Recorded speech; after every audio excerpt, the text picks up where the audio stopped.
Radio partners at Midwest Communications are continuing their 17th annual Twin Ports Great Medallion Hunt this week. The Medallion is hidden outdoors on public property somewhere within the city limits of Duluth, Proctor, or Superior. Now, the first person to find it wins a new ATV from Duluth Lawn and Sport and $5,000 from Fond du Luth Casino. Now, here's your sixth clue.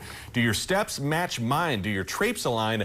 If I drop you some numbers, would it be a good sign? Let's try and define to reach the disc shrine. Find 47 paces in a stretch of one line. Then down the path, keep track of the math, about 100 yards, turn left on a dime, take a breath, and stride 9. Move 7 more times, then add on a trine.